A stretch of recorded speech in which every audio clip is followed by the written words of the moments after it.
Welcome to recording on and start. Welcome to the April 2021 General Meeting of the Dayton Microcomputer Association, Incorporated. For visitors to the DMA, my name is Peter Hess. I am the DMA Vice President and also Programs Chair and also the host of this meeting. We are recording this meeting both to help us improve the process and also so we can make some of our meetings available to people who cannot join us at our advertised meeting times. If you would like to be a member of the Dayton Microcomputer Association and with your membership, we can become a better organization.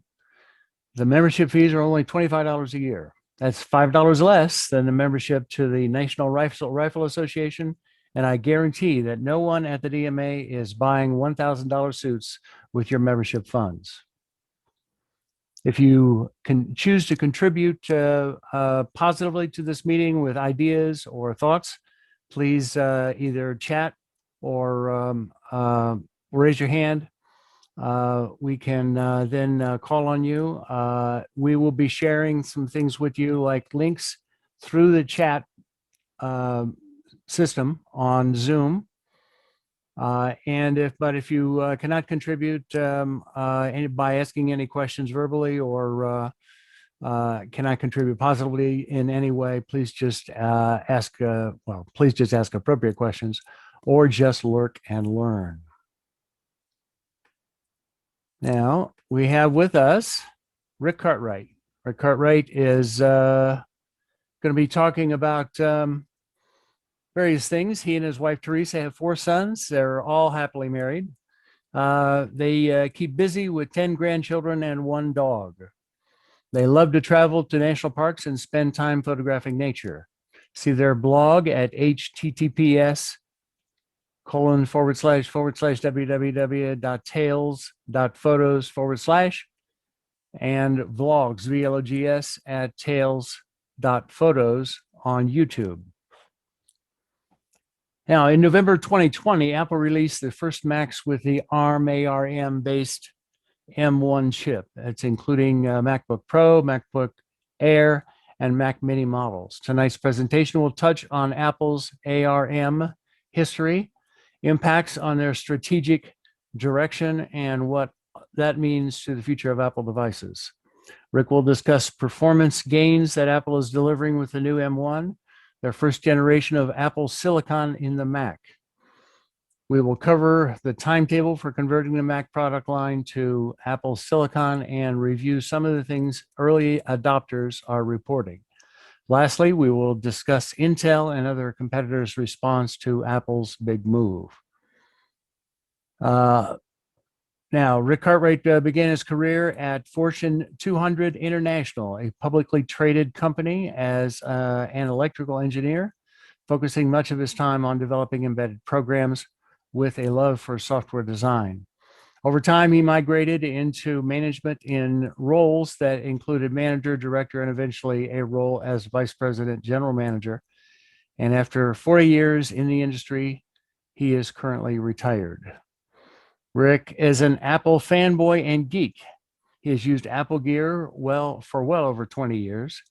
He is a member of the TMG Dayton, the Mac Group, and serves as the program director for TMG. Rick, it's all yours. Thanks, appreciate that. So I'm really excited to be here tonight. And I'm going to start my presentation up here. And we're going to have a good time talking about Apple, the Mac, and everything else that we want to talk about. Yeah, Rick, your screen is not on. Did you know that? It's coming. It's coming. Okay. It just takes it a second. Sorry for the interruption. No problem. Okay, you see my presentation now? Yeah. All right. So I'm going to buzz through this probably at a moderate pace. There's a lot of slides, a lot to cover. But at any point during this, if you want to speak up, I can't see the screen that shows raised hands or anything. Just kind of tell me you want to ask a question, and we'll cover any questions along the way, or you can save them till the end. So as we said earlier, I'm a geek. I am as geeky as they come. I'm a fanboy. I retired relatively young. I had changing life events. I had prostate cancer, and my father died of cancer. I was 59, and I looked forward to the rest of my life. And while I thought I would work till I was very old, I decided right then that I was done. I needed to get out and do things that I enjoyed. And so I stopped working, retired, and pulled out my camera. And my wife and I have been on this trek to travel all over the place and take pictures of wildlife until COVID. That slowed us down. Today, I'm program director at TMG Dayton, as was said earlier. And there's a link to my photo blog. I have another blog under my name, but what I really love and what my passion is photography, and I love to use Apple to do my photography as much as I can. We could talk about that another time. So we're going to jump right in and start by talking about the Mac history with processors. If you look back, clear back to 1984, Apple Macintosh computers started with an 8 megahertz, 68,000 CPU. While some of the early prototypes had the 6809, the real workhorse for the early Macs was the 68,000. And Apple used 68,000s for several years. In the 1980s, new trends started changing the industry. There was things changing in the CPU architecture front, and Apple decided to switch to the Power PCs. That was the first Power PC, as I recall, was the Macintosh 6100 that used the Power PC. And around 87 different Mac models used the same clock speed, the same processor for a long time. And things went well with the Power PC for a long time. Apple became very good at transitions between processors because they did it a lot. Because then in 2005, November of 2005, they made their final Power PC models and moved to Intel. It was WWDC 2005 that Apple announced a transition to the Intel chips. Now, for Apple, moving to Intel was a big deal because they had talked down Intel and Wintel for years about how slow they were, how bad they were, blah, blah, blah. And you can imagine how that was. But they decided at that time that they were going to switch, and they switched again. And this time they switched to Intel. And that marriage lasted for a long time until this past year. But that was a big deal for Apple. It really brought them to the mainstream in terms of performance. They got speed out of that. They got compatibility out of that. I remember my first Intel Macs.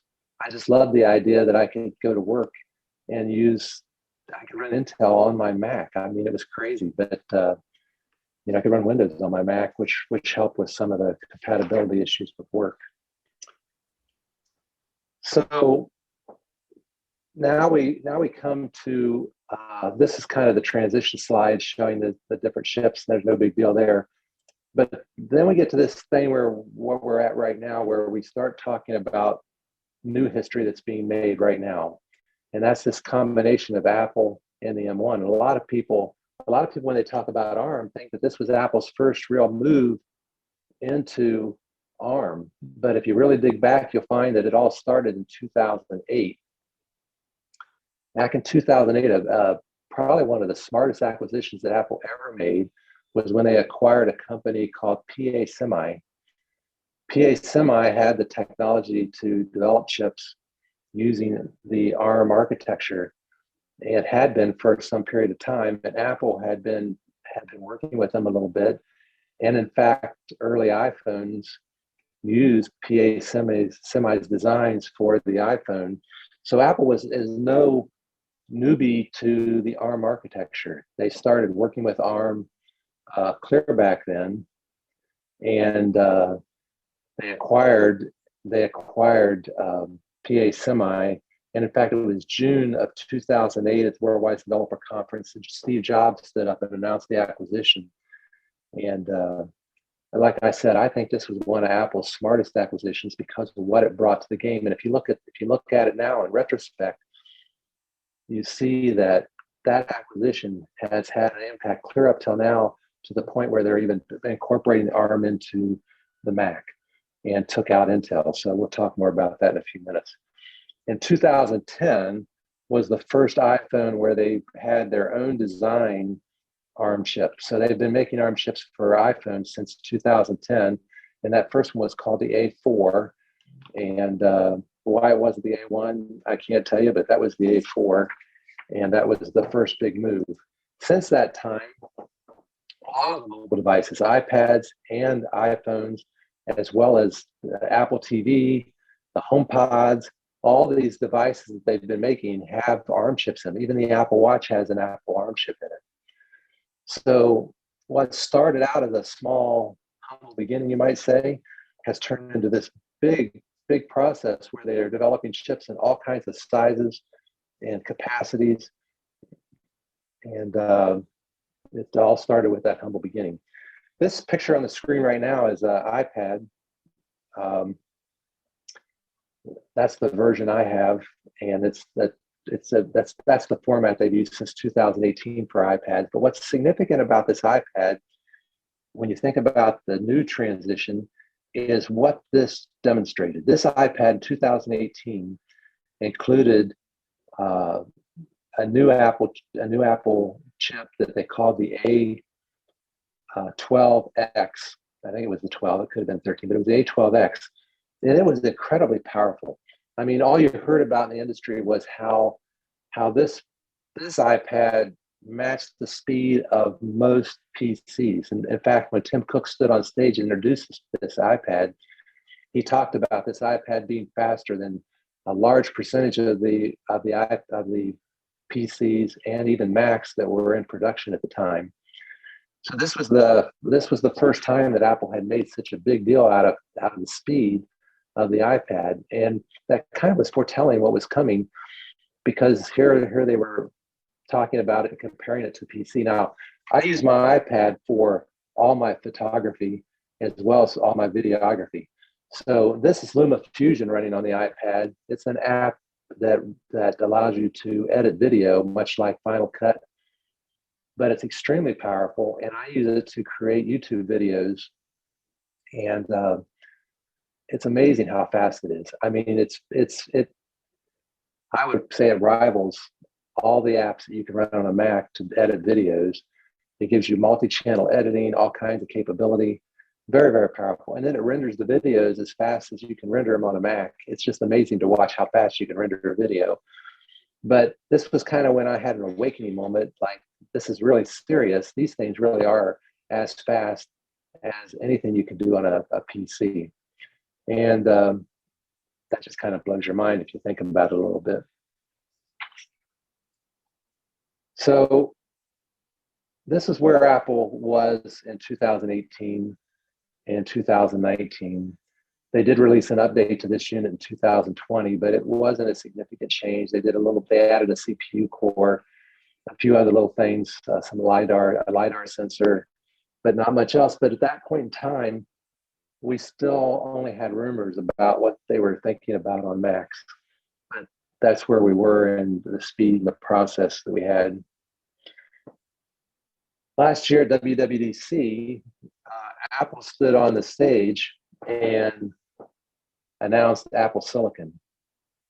Now notice they didn't say Apple ARM or Apple anything like that. This is classic Apple.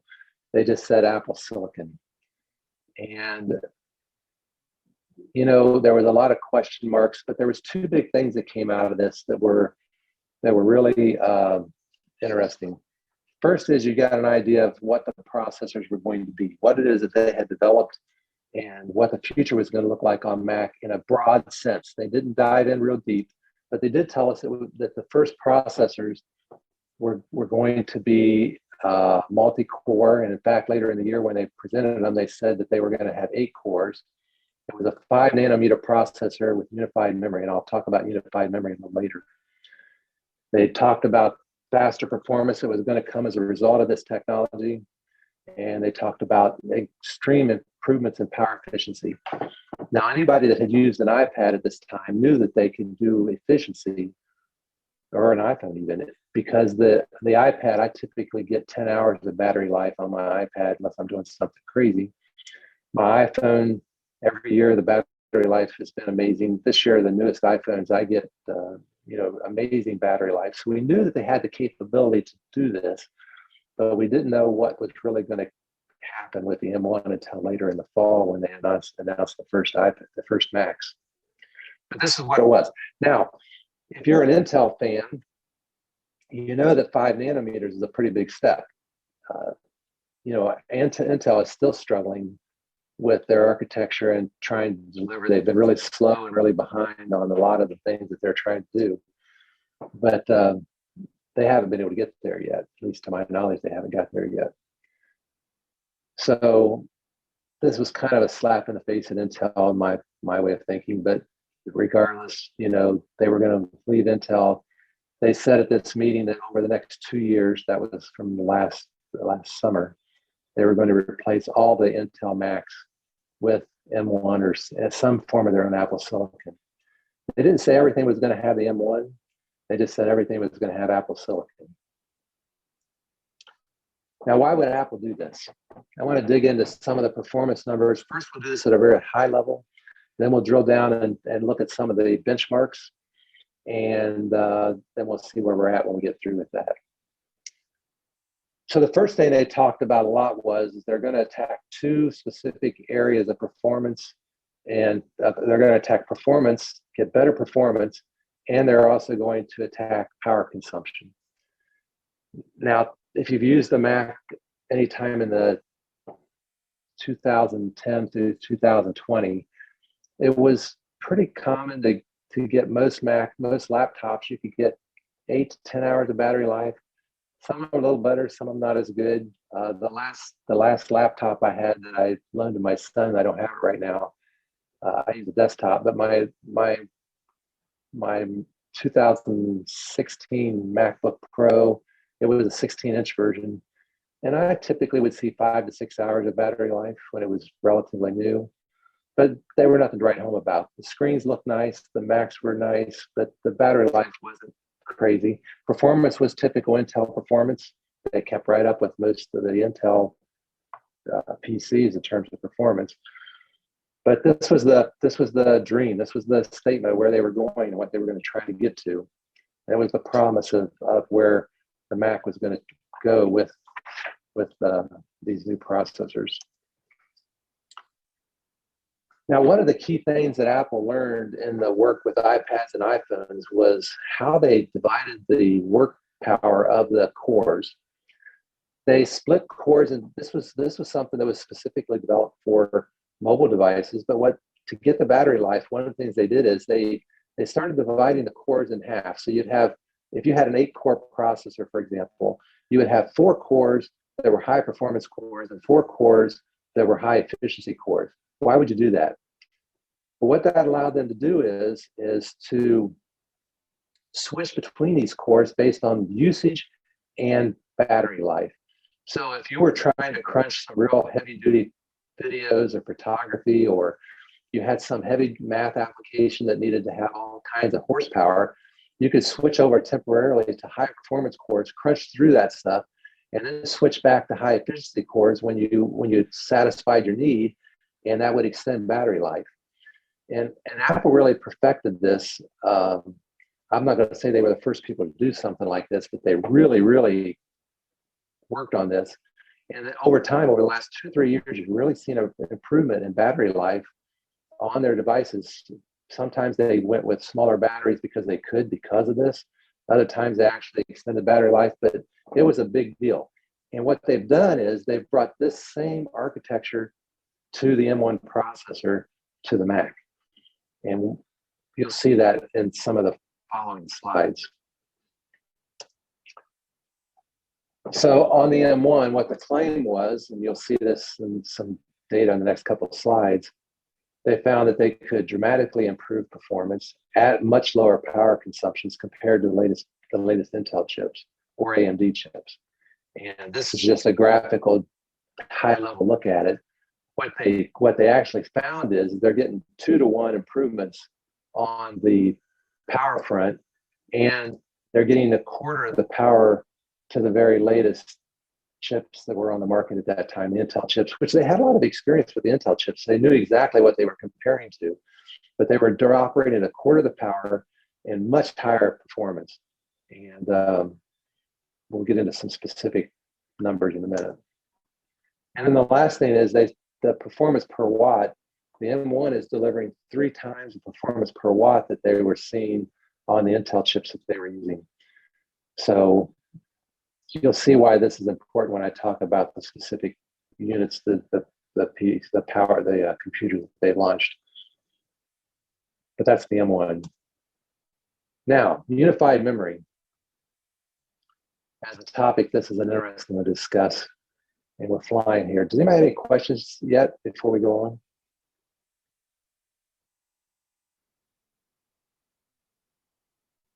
No questions? Can you hear me? Hello? This is Peter. No, right. no questions yet. Sorry, I All was right. on mute.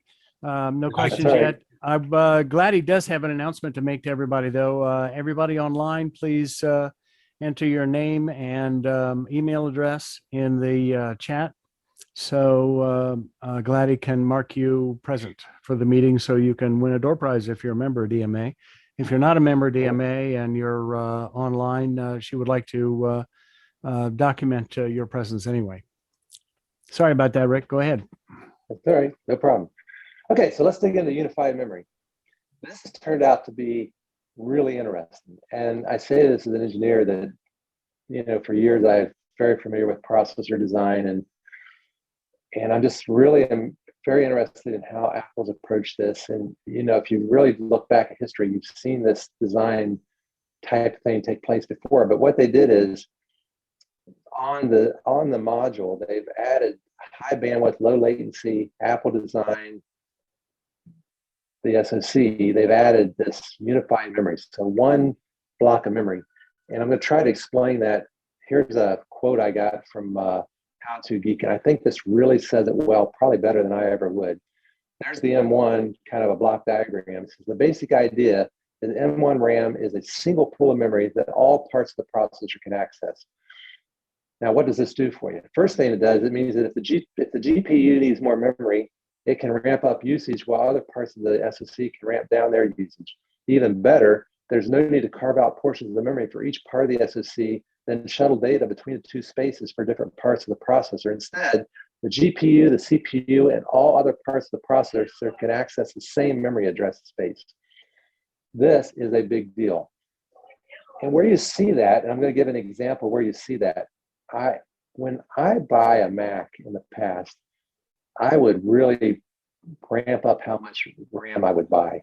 I would never buy less than 8, but I typically wanted 16. What people are seeing in the field when they buy these Macs is they can get by with smaller amounts of RAM. And for a couple reasons, and I'll talk about those in the future here, but it gives them equal performance with less memory. And people are mind blown. I mean, the first 2 Macs to come out only have up to 16 gigs of addressable space. And everybody panicked about that because people said, oh, I've got to have 32, I've got to have 64. I mean, people because of experience with previous designs have turned into memory hogs. So they all wanted as much memory as they could get, but you can't get them. And I know people today that have bought the 8 gig version and are finding that they're getting equal performance to what they were getting before on 16 and even 32 gig machines. So is that only because of unified memory? No, it's not just because of unified memory. It's also because these devices all work with their storage space is all digital as well. There's no rotating drives. So what happens is if there is any swapping going on, it's extremely fast, and they probably just don't even know it. But the bottom line is this unified memory has turned into a really big deal. It got a lot of press in the reviews by people that reviewed it about how much their performance was much better. They're not seeing swapping going on, and it's because of this unified memory. So this is a big deal for the M1. And they did this, of course, on all the other devices. I mean, my iPad doesn't have anything near that much RAM, and it's incredibly fast. And so I think Apple learned from those experiences about how to manage memory better and more efficiently. But it's this unified memory model that's allowed them to do that in their architecture. So this is kind of just a slide that I don't want to spend any time on, but I wanted to just show it for visual sake. This is kind of the SoC and a high level view. New hardware. This new hardware has brought on many opportunities. When they announced this, they announced in the fall of last year, they announced they were starting with 3 computers using this architecture. And a couple things happened. First thing they announced is they were going to launch a new operating system that very specifically was optimized for M1 on the Mac and its Big Sur. They went from Mac OS 10 to Mac OS 11, which was the first time in years they switched the version numbers from 10 to 11. And they did very specific things to make this operating system work more efficiently and faster on the M1 on the Mac. So that was number one. And they did something interesting here is they launched it in its one software package, but it actually will support Intel Macs or M1 Macs. And you buy it, you install it, it knows what it's installing on, and it loads the right packages so that you get the right version.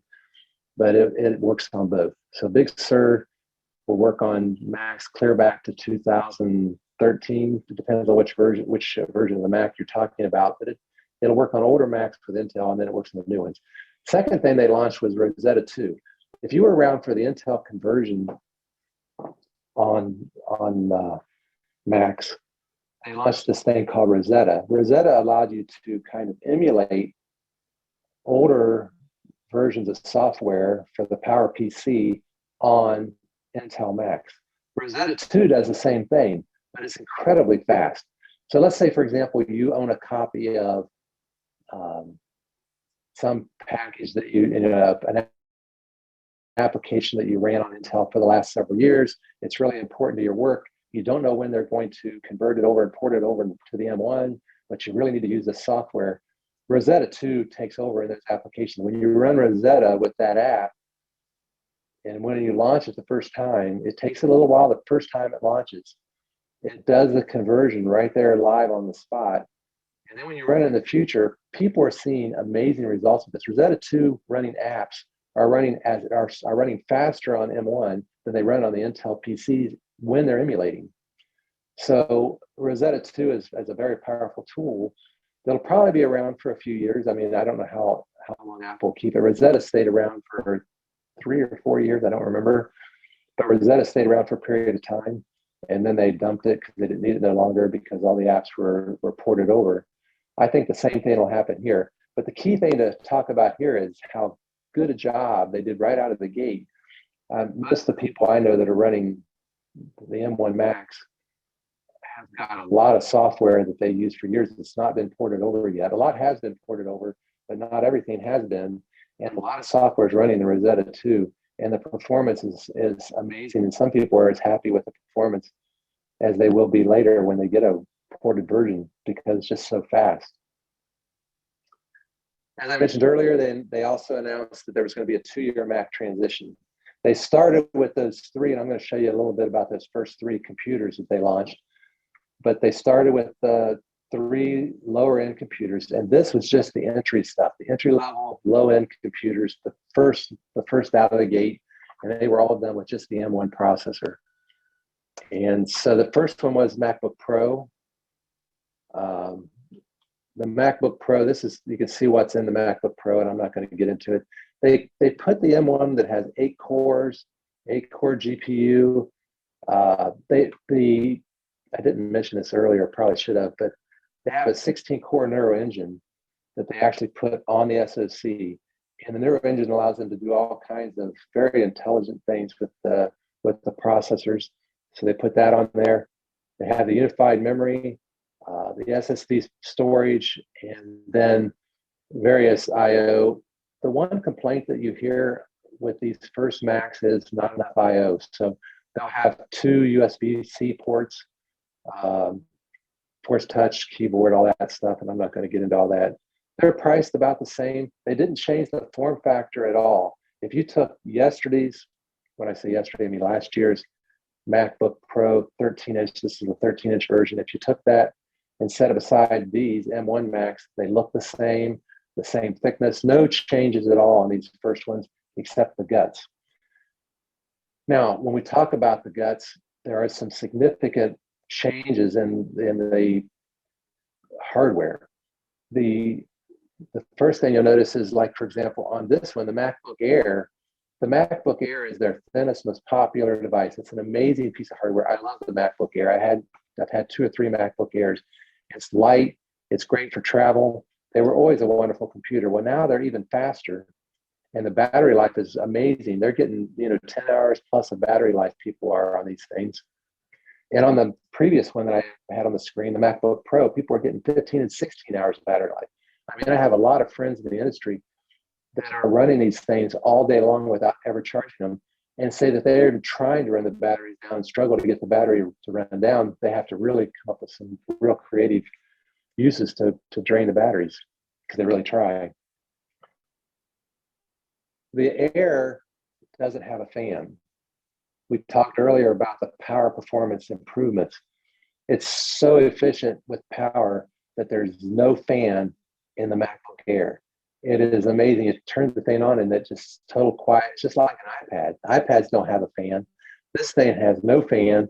It runs cool enough. It doesn't get hot. It doesn't get hot on your lap.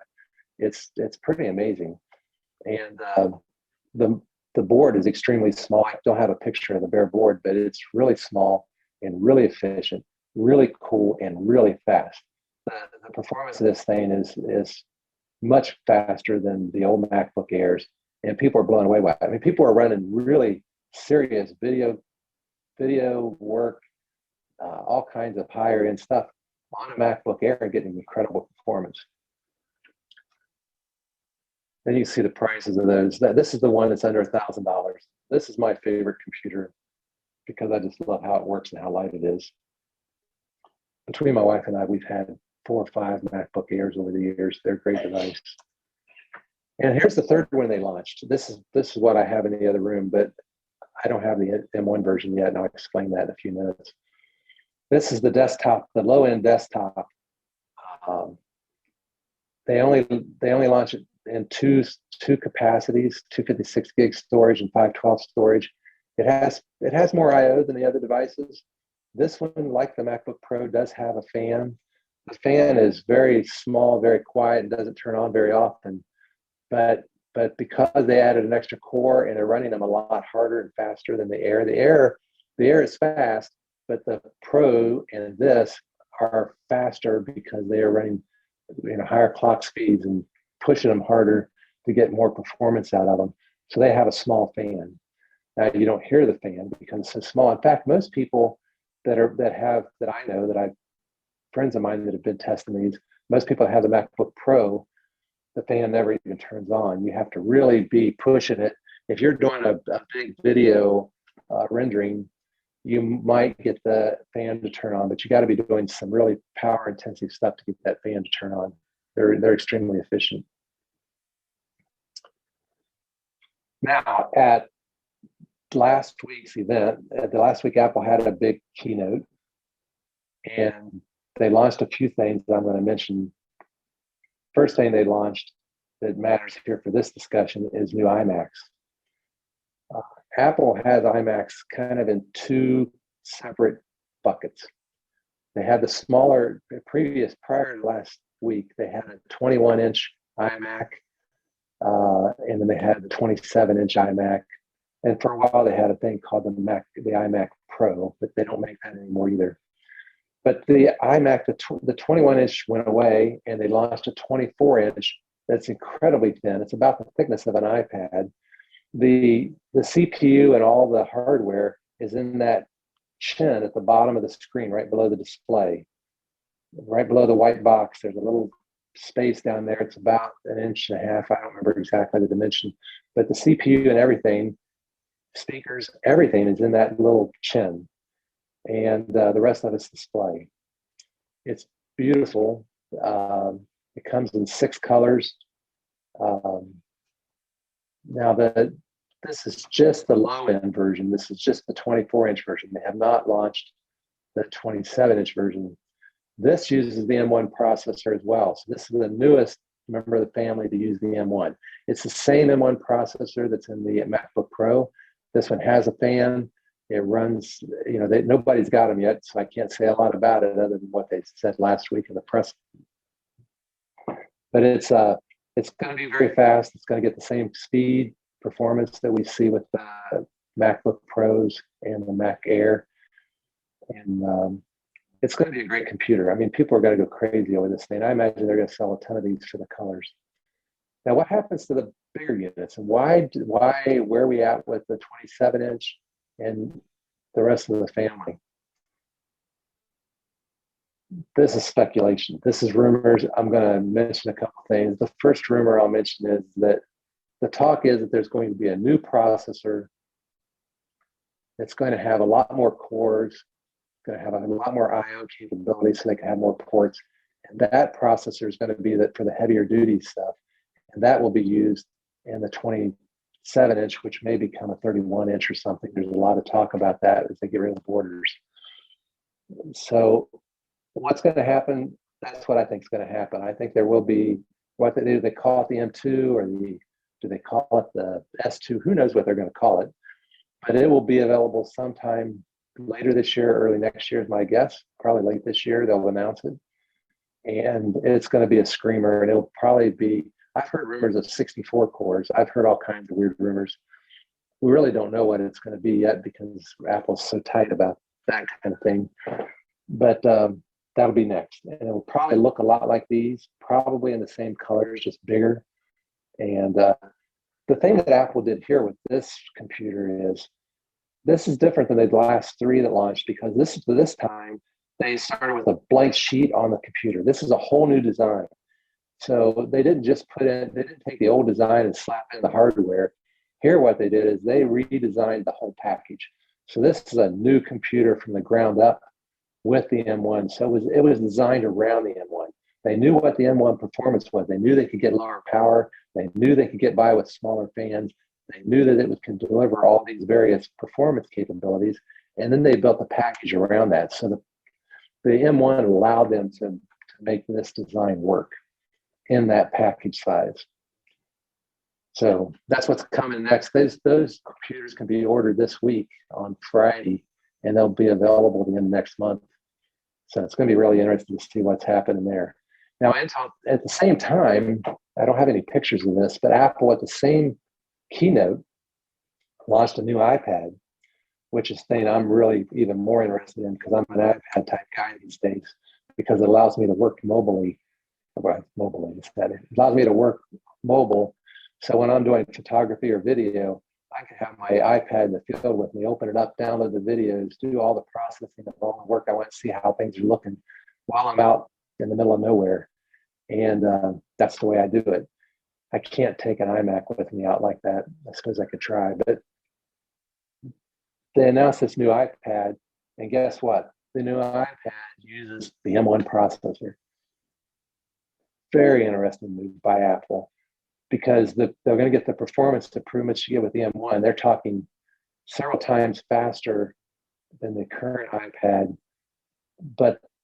and the performance from battery life should be about the same, but they're increasing the capabilities of the display dramatically. It's going to be a screamer. It's going to be pretty interesting. It makes you wonder what kind of software they're going to have to do.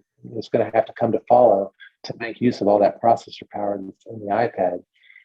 Because today, some of that heavy-duty professional level software that Apple makes has not been on the iPad. Now, basically, you've got the same processor that's inside Mac. And where are they going to go with that? And so that's going to be a side note, but an interesting thing, where the M1's going. Any questions? Don't see anything in the chat yet. All right, we'll keep going. Yep. Okay, let's dig into benchmarks. This is where the rubber hits the road.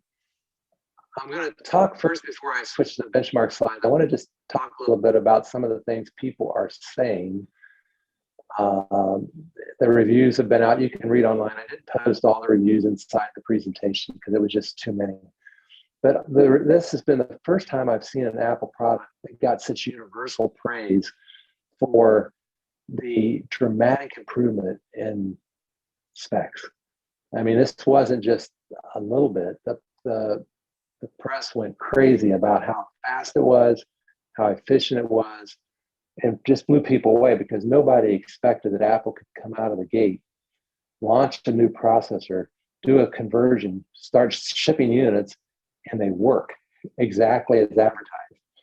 And not just work as advertised, but the performance just exceeded everybody's expectations.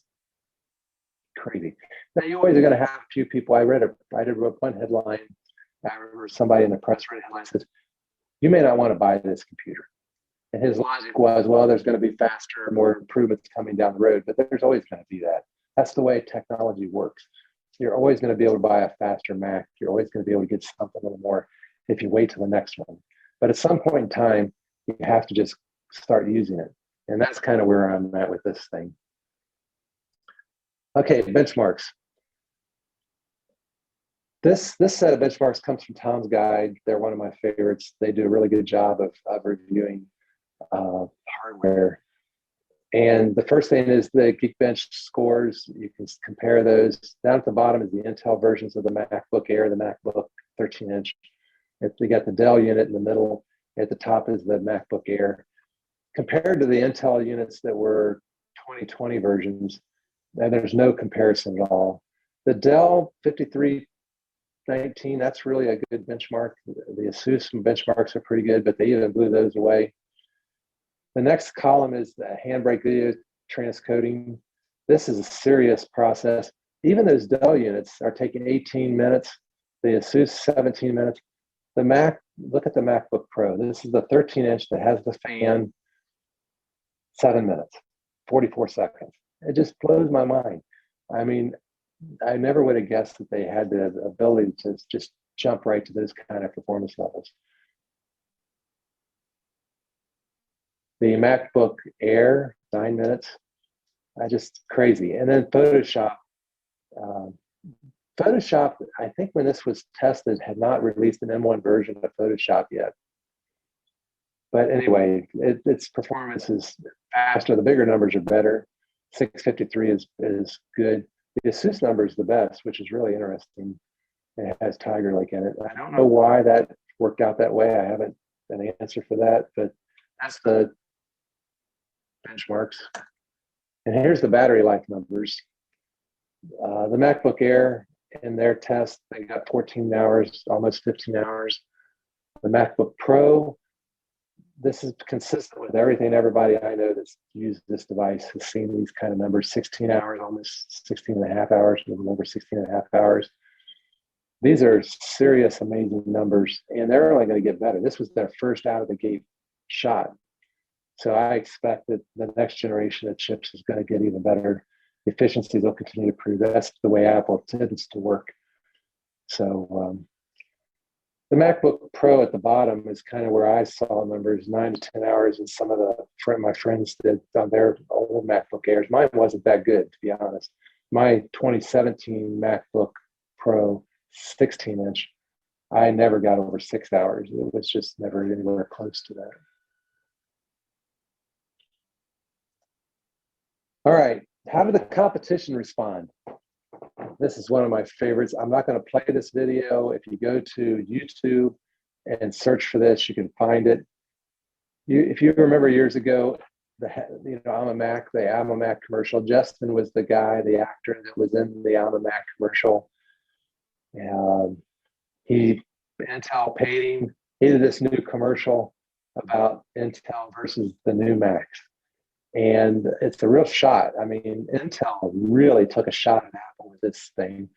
Now, they really don't have a lot that they can say. There's a few things that the Intel processors can do, maybe that, you can run Windows on it, which we can talk about that if you like. But they shot this out there and took a shot at Apple. It was a cheap shot. I don't think it scored the points that they wanted to score. But the video is out there, and you might get a laugh. You got to go watch it. It's fun. It's a cute video. I don't have anything much to say about it other than they did it. And as a fanboy, I guess I should hate them for it. But it's competition. Now the Intel CEO, about a week after they launched this video, the Intel CEO was at CES. I don't know what CES. He was at some conference because that may have been during CES in the early part of the year. He said this, Intel CEO, he expanded on his comments about seeking Apple as a foundry customer. So they put this out there, and then he stands up on stage and says, in an interview, says, we really would like to have Apple as a foundry customer. We can make their M1 chip for them. And he said that this commercial was just competitive fun. Now, Apple has talked very positive about maybe working with Intel. So maybe this will actually happen. I actually kind of hope it does because I like Intel to stay around. I don't want Intel to go under, but they're not competing with ARM very well. And I don't think Apple's going to be the only customer of Intel's that potentially might try to do what Apple's been. I don't know that everybody else can do it as good as Apple did it, but maybe they will. Maybe they can. So where does Apple go next? What comes after M1? This is the big question. It's getting a lot of speculation, a lot of rumors.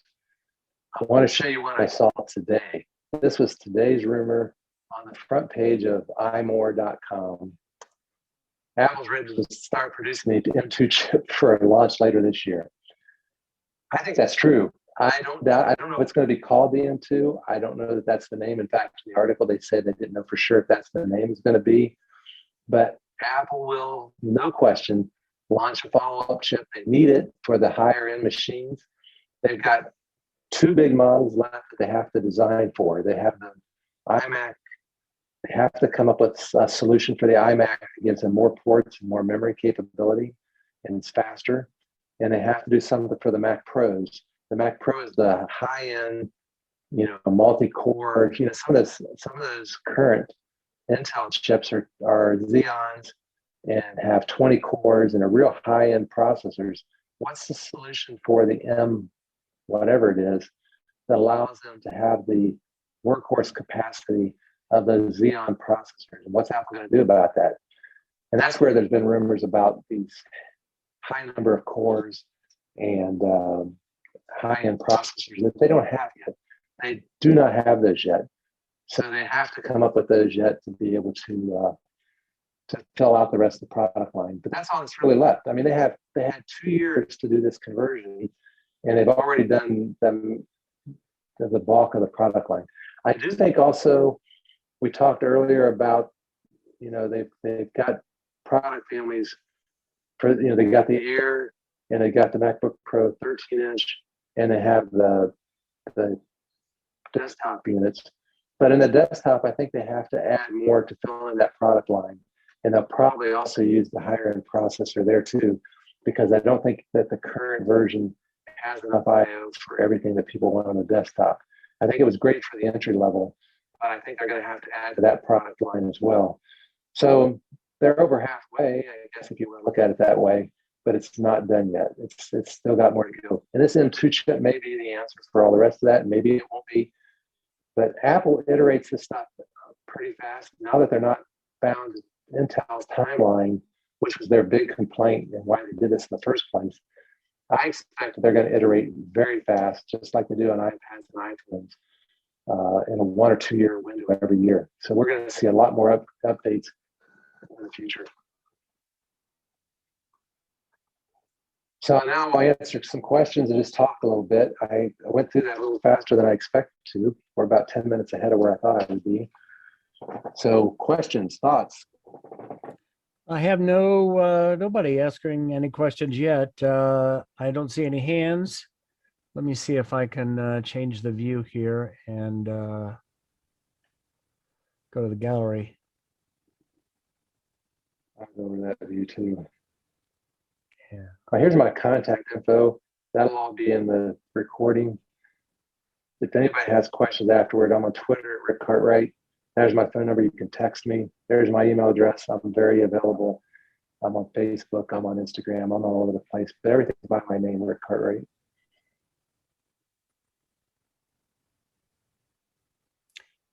Well, usually I have a lot of questions already prepared, but I'm not an Apple person, so I don't have. So Well, maybe we can make know. you one. I don't. Yeah, maybe.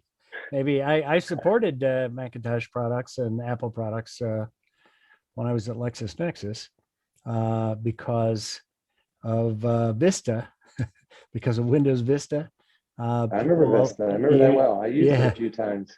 I yeah. wasn't a fan. We had to use it at work. Well, we because of that, a lot of students in the law schools had moved over to the Apple products, and so the salespeople who gave presentations at colleges, at law schools, for the Lexus product, they had to get all Macintosh laptops. They got all Wow. they got all the laptops, and then because they had to communicate with the system at LexisNexis, they had to have a Windows shell within the Macintosh. So that was fun to work with. So Let me say something about Windows running on Macs. I mentioned it earlier in the presentation, but this is a question that's come up quite a bit. Intel, because the Macs use the Intel processor for all those years, if you wanted to, you could easily boot a Mac and run. It was a better Windows machine than a lot of PCs were. I mean, it ran Windows great. You could run it virtually, or you could run it raw. You could really run it because it was an Intel processor. And I used it that way. My son in school, he had a Mac and they had to run some application. He just virtualized it and ran Windows there. There was a lot of questions after that first launch about what's going to happen with running. Are we going to be able to virtualize Windows and run it on the M1 processors? And there has been some developments in that front.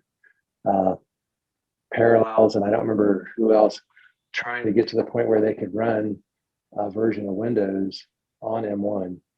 I don't know where that's going to go for sure. I think that there will be something. I mean, it's become a big deal for a lot of people, but the Apple team doesn't seem to be really pushing on that real hard. But I wouldn't be surprised if it does happen over time.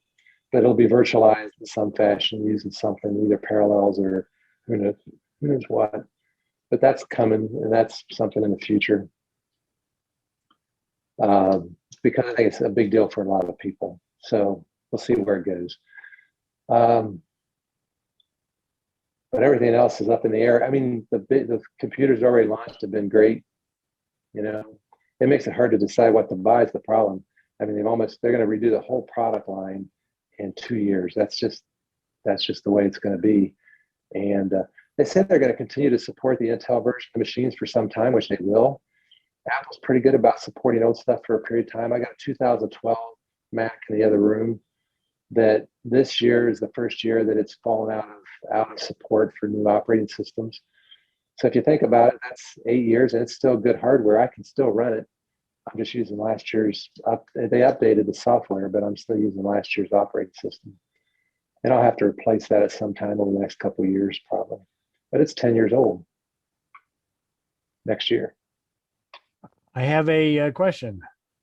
Yep. This is from Roy Mack. He says he doesn't quite understand how the iCloud works and what it backs up, but he tried to delete a bunch of pics and files and still says that I'm out of space and Yep. it won't update my operating system. Can you guide me a little or give us a little layman's explanation of what my hard drive uses in terms of space versus what it is using on the cloud? Is that on his iPhone? I don't have that. I'll talk about it generally first and make a few comments. This has been a common problem. I run into this with a lot of people a lot. When Apple sells you an iPhone or an iPad, they give you 5 gigs of iCloud space, which frankly is not enough. This Apple is way too stingy with this memory. They need to let that number be bigger. I'm sorry, but it needs to be a bigger number.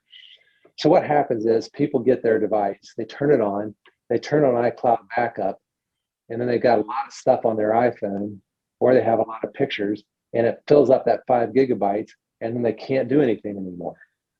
And because they run out of space.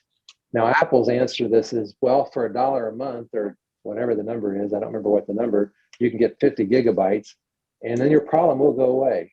But you have to buy that memory, which is $1 a month or whatever, which doesn't sound like a lot, but it aggravates people that expect to get that when they buy their iPhone.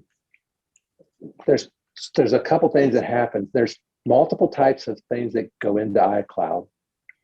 The first thing is all your backups on those mobile devices are stored in iCloud.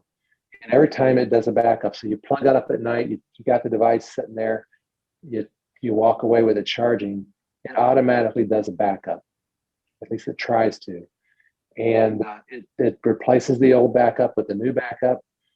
But if you have, I know people that have huge amounts of stuff in their device. Maybe they've got a lot of music on there or movies or who knows what they've got on their device. All that stuff gets stored in their backup and it can get really big. Now, not everything gets stored in the backup, but a lot of stuff does. So they'll run out pretty fast. That's number one thing that goes into the iCloud space. Number two is photos. There's this function on your settings. It's under settings, iCloud, and then if you look at your settings, if you have your iCloud storage photos turned on, it's a great feature. So for example, the feature is when I take a picture, and this is the way I do my iCloud. I'm going to tell you how I do mine first to help explain this. When I take a picture, I'm out with nature. I see a beautiful landscape. I take a picture with my phone. That picture, as soon as it connects to the internet, assuming I'm not connected at the time, as soon as it connects on my iPhone to the internet, uploads to iCloud to what's called iPhotos. Photos in the cloud. It's stored in that photo area part of iCloud, and then it goes out to all my other devices. Now you can set your devices up multiple ways. One way to set it up is you can say, don't store the originals on my iPhone, just store them in iCloud.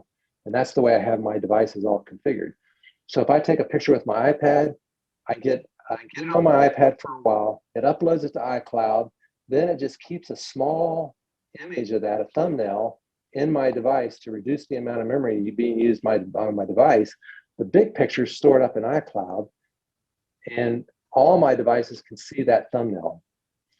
So I don't download the whole picture until I actually want to look at it. Then it downloads the whole picture. That has advantages and disadvantages, but it really allows you to get a lot of pictures. I have almost 100,000 photos in iCloud. Think about that for a minute. 100,000 photos stored in iCloud, and they're all available on my iPhone anytime I want to look at them. Every single one of those. I can look at any one of those pictures on my iPad at any moment in time because they're all stored up there. But what happens to the backup of those? How do I make sure that those aren't gone forever? Photos are precious. They're my lifeblood. I don't want to lose any of those. Well, the way I do that is I've got a Mac in the other room connected to a monstrous hard drive that the originals of all those pictures, when I take them, automatically downloads to my Mac, gets stored on my hard drive as a backup, and then is stored elsewhere remotely, automatically, so that any pictures I take are stored in multiple places. That's the way I do it. The downside of that is I have 2 terabytes of iCloud space, which costs me $10 a month. That's the downside of my strategy. So when you're dealing with iCloud, you got to recognize there's multiple things stored in there. One is your backups. Second thing is your photos. The third thing that gets stored up there is application data. So let's say, for example, you're running Numbers, which is Apple's spreadsheet, and you can set up spreadsheets and you store those. Guess where you're probably going to store them? You're probably going to store those in iCloud too. So applications, LumaFusion is a great example, and other things, they can store really a lot of data in iCloud if you got it configured to do it that way. So a lot of the applications I run on my iPad put data in iCloud, and it's convenient because it allows me to use it on multiple devices and access that data. But it also means there's another thing, using that iCloud space. So if you're having a problem, the one thing you got to look at, you got to go into settings, go into your iCloud thing, and at the top of the screen, and you can call me and we can talk through this if you want, but there's a bar graph that shows you how your storage is being allocated, what kind of stuff is being stored in iCloud. And you won't be able to see it here because of the thing, but if you go into your settings, you click on your name and you click on iCloud, at the top of the screen, and I gotta see if I can make this show. See that bar graph there? It's showing up every so often. It's because I got my, there it is. See that bar graph at the top?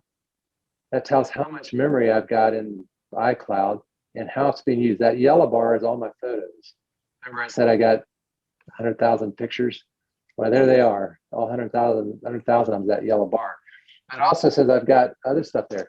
And my wife and I share that iCloud space because with iCloud, you can use family plan and we share that 2 terabytes.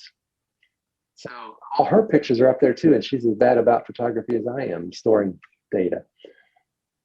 What I'm saying bottom line is you got to clean, if you want to stick with the default level 5 gigabytes of memory, you have to clean out some of that stuff, turn off iCloud on some things. Maybe you don't want to use photos on iCloud because that's where your storage is being used up. Your alternative is to buy a little bit more space. You can get 200 gigabytes for, I want to say $2 a month or something like that, which is a lot of space, but you're paying $2 a month to Apple and you may not want to do that. I know a lot of people that get really irritated about that, and it's a personal decision, and I get it, that it's the way it works. Does that answer the question at all? I don't have a yes or no on that, but I have a question to follow up on what you said. You said you have thumbnails on your devices, and those thumbnails then trigger the whole picture to come down. But that means doesn't it mean you'd have to be on the internet to be able to see the whole picture? Yes, you have to be connected to see the whole picture. If you're out somewhere in the middle of the wilderness and you know you're going to not be connected, then you are not going to be downloaded. You can see what's in the picture, but you're not going to. They're really pretty amazing thumbnails, but they're not full size, full resolution. And some of my pictures are pretty big, so it stores them in full resolution. So if you're going to be out, you know you're going to want some images. You may want to download them and store them somewhere locally first, if you know you're going to need them. But to be honest, it hasn't been a problem for me. I got unlimited data on my plan for AT&T, and it's really been a good price. I got a great rate, and I just use the data. I'm a data hog, so it works for me because of that. And not everybody wants to do that or can do that. We have a family plan that is just a really great plan, and I've used other folks too. I got a great price, and I was really impressed with the price. Someday I may not have that, but right now I have it, and I use that, and I'm always connected almost all the time. When we were driving out west recently, we took a photography trip out to Yellowstone and Badlands and all over the western part of the country. We visited with our grandson that had a birthday, and there was only 2 spots in the whole time we were out that I didn't have a connection, that I couldn't get my pictures. Inside Yellowstone National Park, no connection, and one place between South Dakota, and there was a couple spots, but for the most part, I always had a connection, so it worked out all right. I haven't had a problem. So I tend to when I'm out taking pictures and doing photography, I tend not to need to be connected. I can upload the pictures whenever I get connected. I just get the pictures with my camera and store them until I get back connected, and they upload and everything's cool. That's just the way it works for me. When you do finally get connected to the internet, do you find, and it's uploading a bunch of your pictures to the cloud, do you find performance drops, quality performance drops on your device? No, they've been Apple does a really good job of managing that in terms of, and I don't have to think about it. You know, my iPad, let's say I've got 10 gigabytes to upload or whatever it is, I mean, maybe it's not uncommon for me to have 50, 60 pictures to upload after a big outing, and then I'll go through them later, but it just uploads them in the background. If I start doing some heavy processing, it stops. And it also stops if my battery starts to drain, I'm on battery. It manages that upload process. It tends to like to do it overnight when I'm sleeping. So it doesn't just do it. Sometimes that actually aggravates me because I want it to upload instantly. I want it to be done. But sometimes it says, no, you're trying to do something. We'll slow it down. You can see the picture uploads slow down, but my work doesn't slow down. So it manages that process really well. I haven't had an issue with that. But iCloud is great. but it's also, the thing is, my Macs, my iPad, my iPhone, they all use that same iCloud space, and they all try to share that same iCloud space. And it can be a lot of memory. It can use a lot of memory if you let it get away from you. It's double-sided thing. The good of it is the data is available everywhere. The bad is memory costs something. And Apple's pricing is not terrible compared to Dropbox or compared to Google, but it's not free after 5 gigabytes. While we're waiting for the next question, let me remind everybody, please, that's online, please identify yourself so Gladdy can mark you as present, both visitors and members. Or guests and members, let me put it that way, guests. Anybody is able to attend any DMA meeting at no charge. You don't have to be a member to attend any DMA meeting. And and identify yourself by your name and also your emails, or if you've signed in, that makes your name obvious. Just your email address would be fine. Any questions? Okay, I have a question. Okay. Can you give his phone number and his email address over the phone? I will give it to you right now. My email's my name, so it's Rick, R-I-C-K, and then my full name, rickcartwright.com. So that's my email. And my phone, if you want to call or text, is just tell me who you are so I know, is 937-214-3590. And I'm glad to talk to anybody anytime. I love to talk about solving problems on their Apple devices. It's kind of a hobby of mine. I do that a little too much, but I love doing it. It's Rick and your last name, and what is it, like Google or something? No, it's rickcartwright.com, RickCartWright.com. Yeah, that's W in Cartwright. Okay. And it'll be in the presentation, and I will add it to the chat too, if you can get to the chat. I don't know if you can even get to the chat, but I will add it to the chat. Okay, thank you.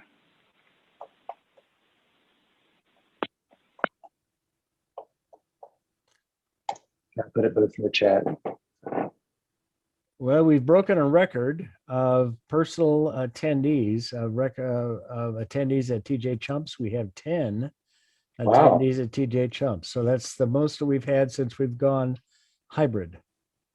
I almost decided to drive down there and do it live because I'm so hungry for live. I miss being around people when we do these things because we haven't had a live thing for. By the way, for everybody's information, I mentioned I'm the program director for the Mac group. We meet on the second Saturday of every month. I hope this is all right. We meet on the second Saturday of every month at 10 a.m. And you're all invited. We love to have guests. We talk about everything Apple. This month last couple of months we've been talking about going back to basics about how email works and how to best take advantage of email. Things that a lot of people get lost in. Even questions about iCloud are pretty common discussion topics. Yeah, feel free to talk about your group. No problem with that. We appreciate your group loaning you out to us, as a matter of fact. So we appreciate they're a good group of people. being here. We meet 2 hours each time, once a month, second Saturday, and it's the Good Shepherd Church in Kettering and on Stroop Road. So you're welcome to show up anytime, and you can email me and I can send you information. We're tmgdayton.org, as I recall. Yeah. But the webpage is tmgdayton.org. Okay, cool. Any other questions for our presenter, Rick Cartwright?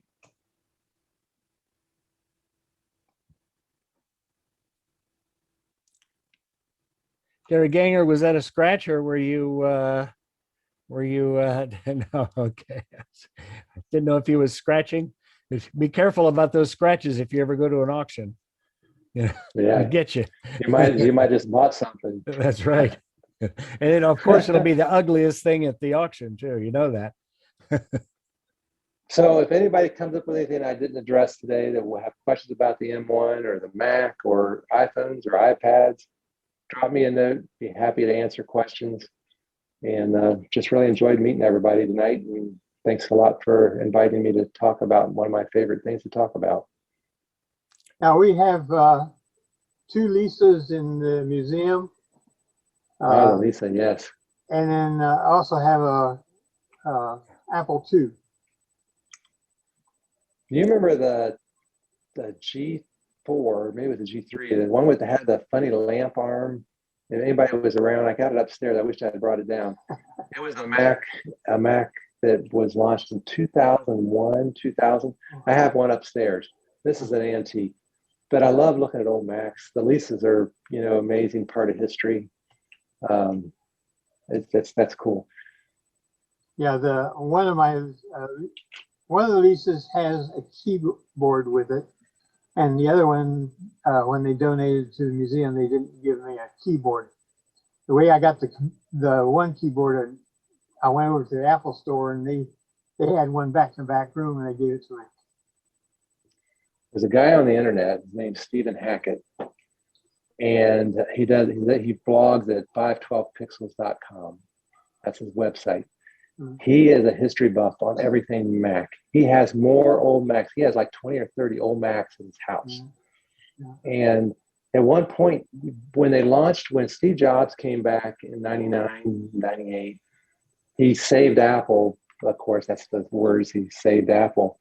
But they launched with him there, they launched this new line of iMacs that had all the colors. And they were really beautiful colors. Well, Stephen collected every color of iMac that was on the market. He just put it out there. People sent him free ones. I mean, people were just sending him these iMacs. And he collected every color, some of them double, of all these. And then he donated it all after he was done with his photo shoot and all this stuff that he wanted to do for the story about this. He donated it to a big museum. And so it preserved this part of history with all these colors of the iMac. And it's just a fascinating story. Now we got new colors again, and I'm anxious to see what he does about this. But I'm sure he's not going to buy all 6 colors of this, but maybe he will. It's just fascinating. It's a great read. It's on his website. Like I said, it's 512pixels.com if you ever want to read. You can find it in there somewhere. He's got pictures of all these Macs and where he donated them and everything. It's a great story. Yeah, glad he's holding our next computer from Jobs 4A from Apple, and it works. Yep. So Well, that's cool. To have one that works is pretty cool. I've heard of people have them that work, but not a lot. This old Mac I got upstairs still works. It's really old. It still works, but I never used it. I probably should do something with it because it's just extra clutter. I mean, I love old Macs, but there comes a point where you just can't keep everything old. I've got too much old stuff around. I still have one laptop that still runs Windows 95, and my grandson's computer was a Vista, and it still works very well. I've got a computer upstairs that runs CPM. So you talked about the M1 technology. Is that any relationship to the M1 technology on a hard drive? No. Okay. No, it's just a name Apple chose. Where they came up with M1, Apple's naming is kind of interesting. If you look at some of their naming on their website, you'll get a little chuckle out of it. But no relation, nothing. Just M1 just happened to be the name they picked. It's a branding thing for marketing. And the mature processors. Yeah. All right, Peter, I don't think I've got anything else. If anybody thinks anything, you can reach out to me. Happy to answer questions there. Claddy, thanks for the invite. And Peter, appreciate it. Well, There's a question in the chat for you, Rick. I think. I don't see anything in chat right now. Let's see. Do virtual meetings? Oh, have virtual anything? meeting via Zoom. Yeah. Do you have a virtual meeting via Zoom? We do. We do those, and we announce them on our website. So if you go to the website, they are all virtual right now. This next month, we're going to have hybrid for the first time in a year and whatever. But we do them all by Zoom right now. The Zoom information for next month's already up there, I think.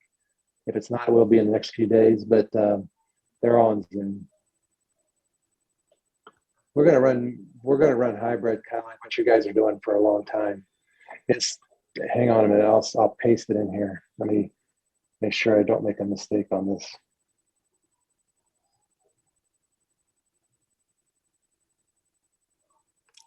While we're waiting for that, Bob G of APCUG has a video that he just finished producing. It's called "Can You Spot a Deceptive Installer?" And it's 9 minutes long. He'll be showing that. Of course, Rick, of course, you're welcome to stay with us as long as you. I'm gonna go. I got a few things to do before I wrap up the day, but I appreciate that. I pasted it's tmgdayton.org. I pasted the link in the chat, and it should be there for anybody who wants to get that. I see it now. Thank you. Of course, do anybody else who can't stay? Our video will be on our YouTube channel, probably in about a week, maybe a week and a half. So you'll be able to see the whole thing there if you like. Rick, I want to thank you very much for your presentation. It was great. I learned a lot about Macintosh. I'll have to needle my sister into buying the new. Yeah, if you ever want to have a whole discussion on iCloud, we'll do that sometime if you want, but I doubt that many people are having iCloud issues in this group, but who knows? Have a great one. I'm going to go. Thank you so much. Thank you. You too. Bob, I'm going to make you co-host, and you are a co-host now. So go ahead. Hey. This is Bob G from APCUG. We're blessed with his visits periodically.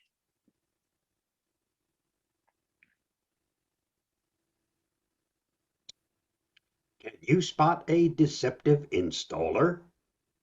If a program costs something on a trusted site, but is free somewhere else, there's something suspicious going on. Have you ever downloaded a program you needed, only to realize that it's something else? And then had your antivirus software flagged it?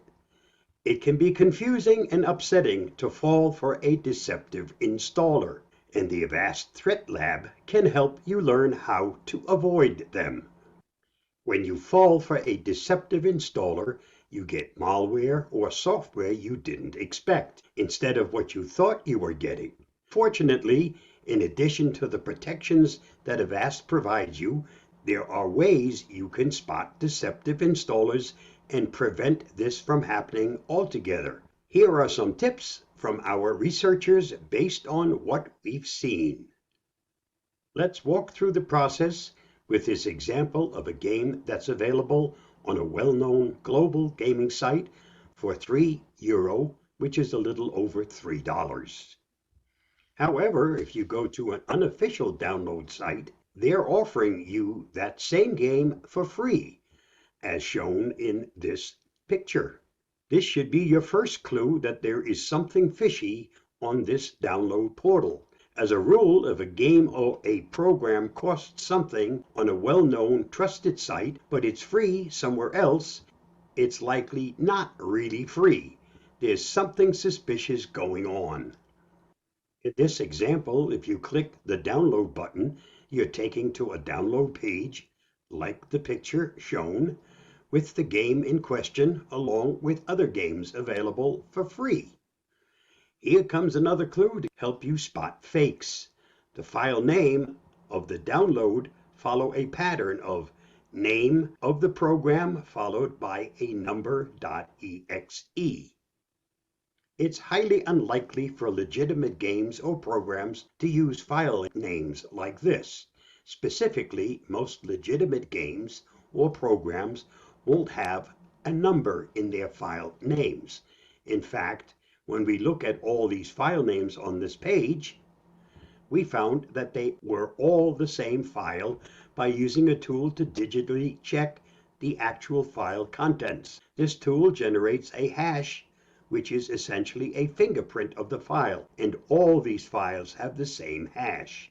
The only thing different is the file name. The files that claim to be the game that you're interested in is actually only a small part of the installer. When you run the installer, it looks at its file name, like Death Spark, extracts the last numbers 03761 and sends it to the server along with some information about the computer. The server then looks up the number in its database and sends back a download link to you along with offers to install more software.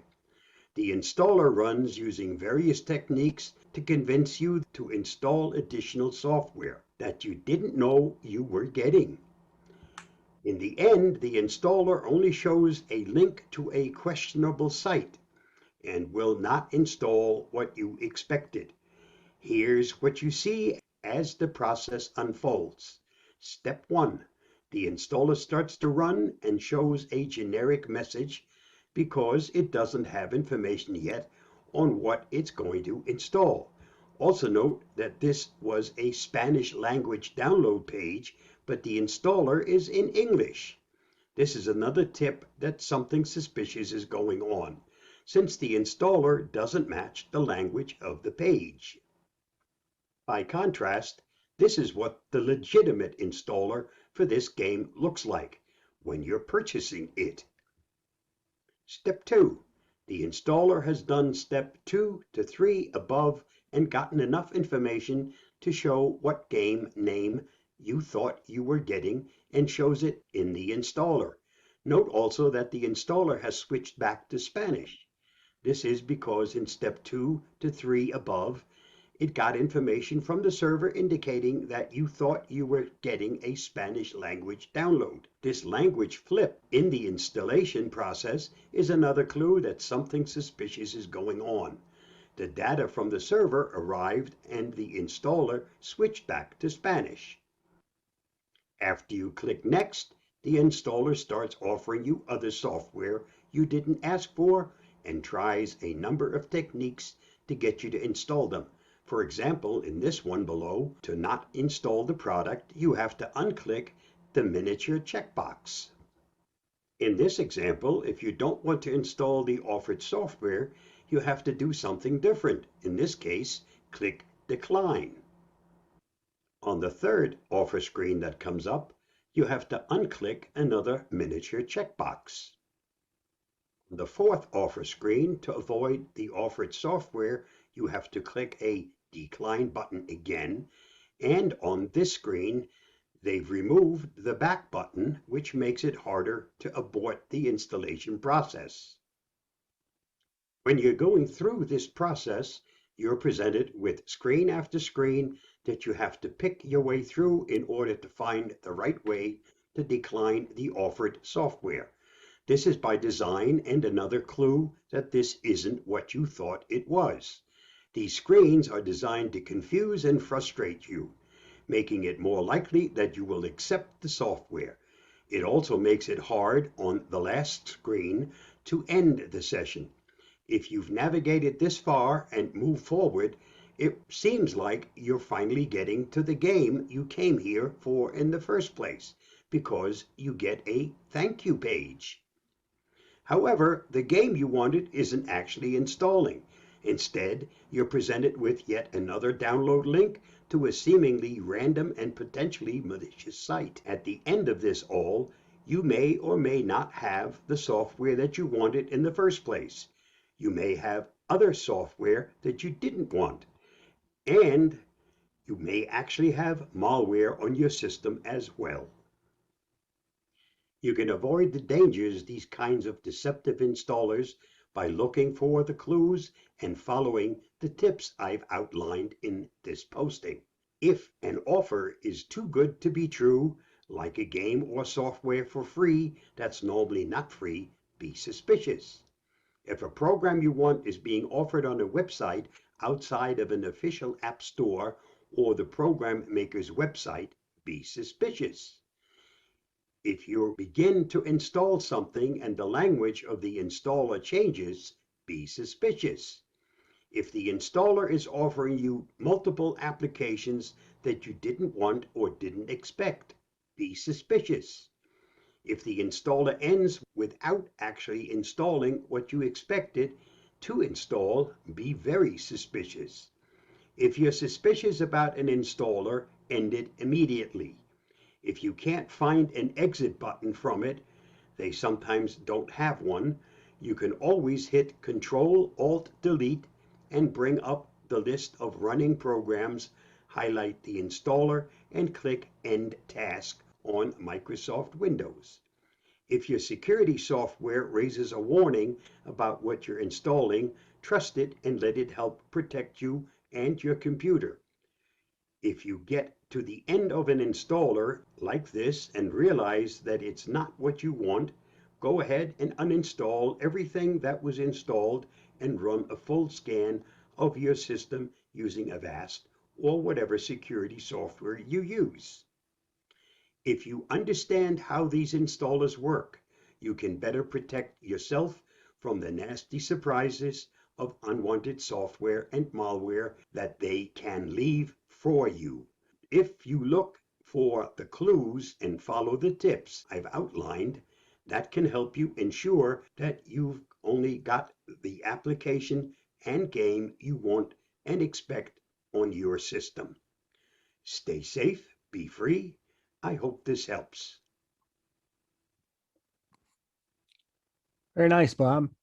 Thank you. Let me ask you this. I have purchased Avast, a few of the Avast packages, and I know in the meeting that you presentation you gave for us, which is on YouTube, by the way, in case anybody would like to look at it. It's a fine presentation of Bob's.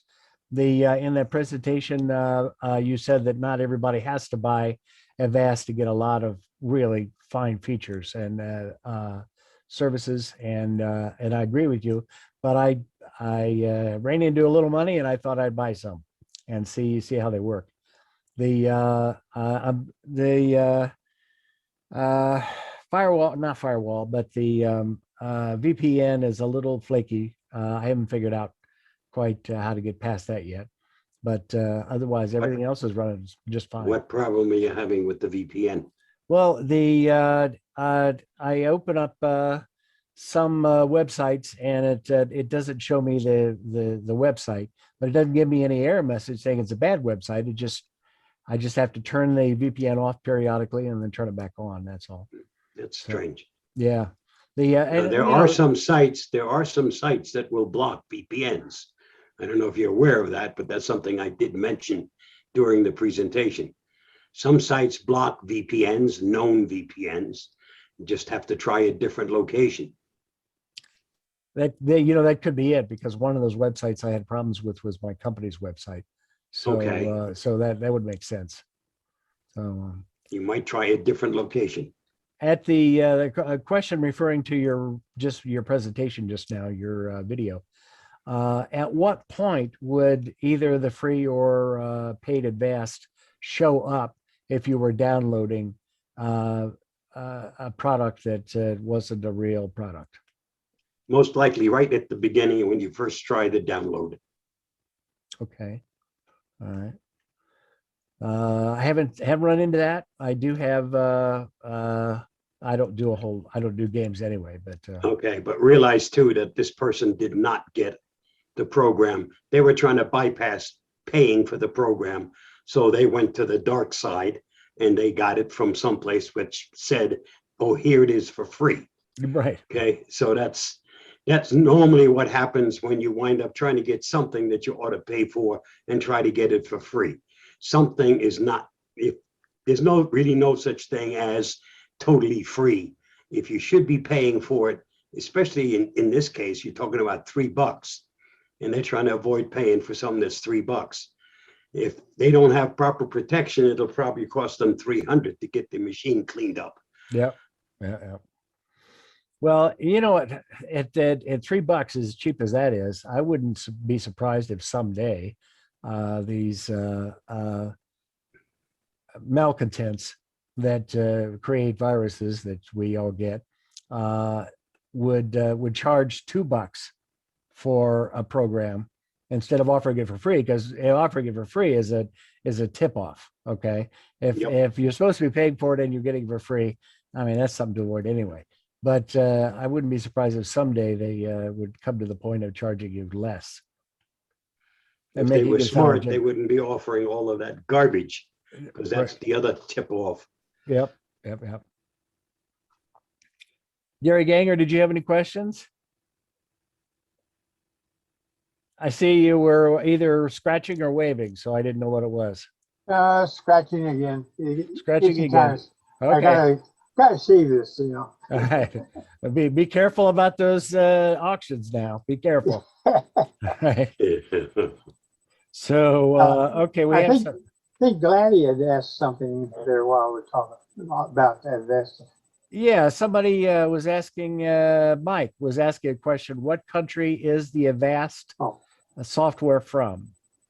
Home office is in Prague in the Czech Republic, but they have offices all over the world. They have, I think, 5 or 6 here in the US. They're an international worldwide company, but their home office is in Prague in the Czech Republic.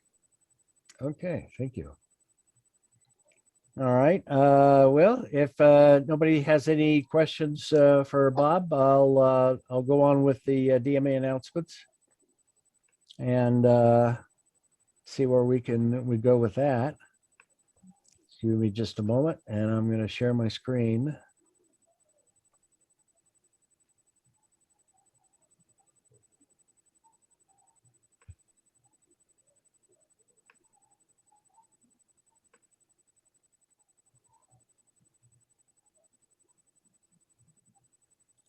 We'll give it a shot. Okay, here we are.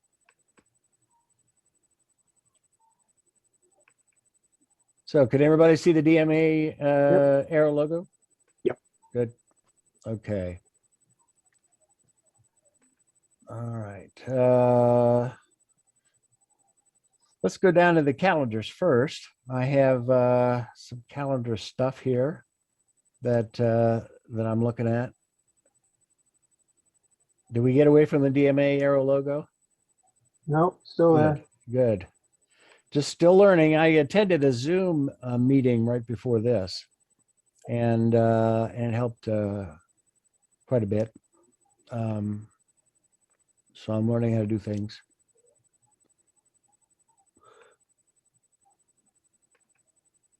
Okay.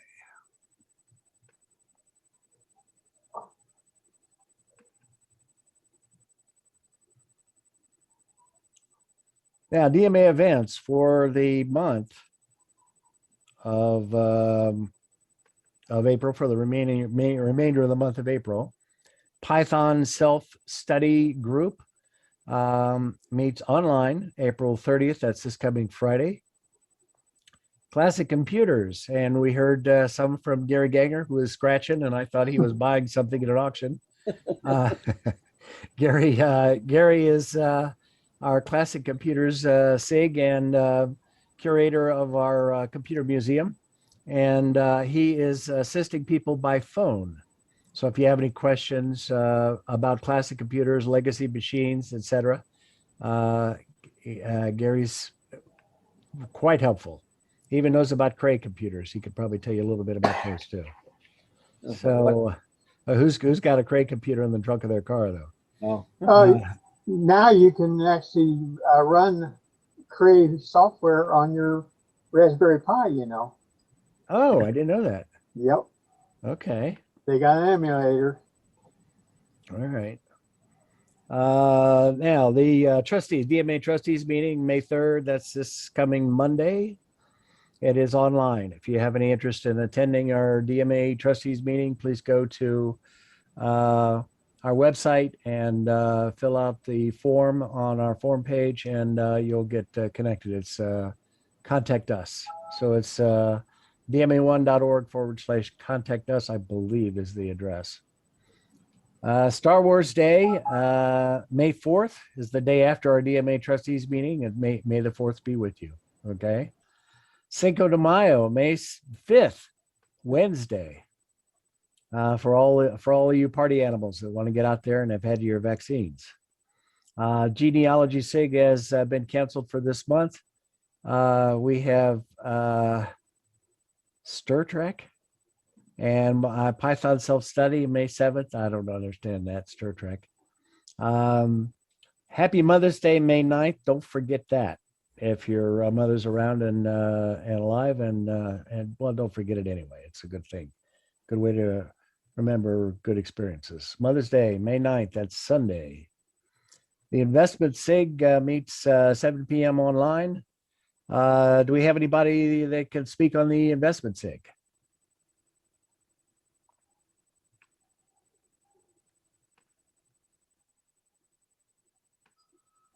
I don't have any. Don't see anybody. Okay. All right, we'll get back into this now. Sorry for the delay. Now, the Dayton Dynamic Languages meets online the 12th. The investment SIG meets on the 11th, May 11th. On May 14th, Friday, is Python self-study again. That's online. Classic Computers, again, by phone on May 15th.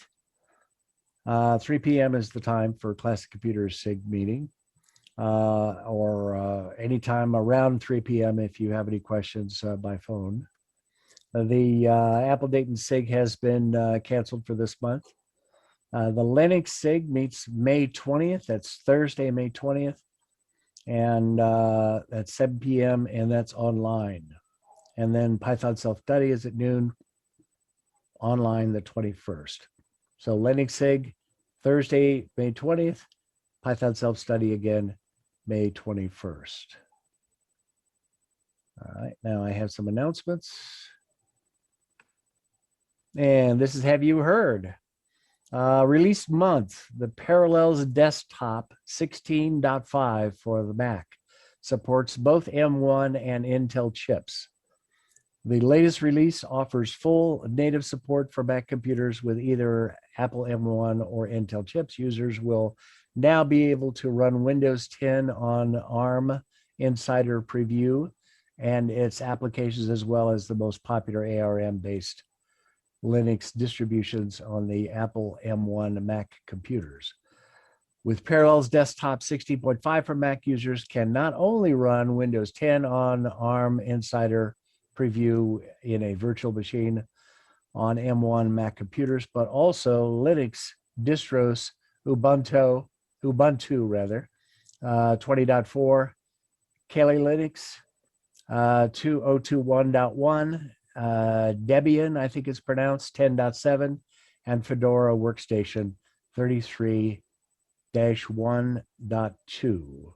Anyone with Parallels Desktop 16 for Mac license can get an automatic update to Parallels Desktop 16.5 at no additional cost. All editions of Parallels Desktop 16.5 update for Mac will support both M1 and Intel Mac computers.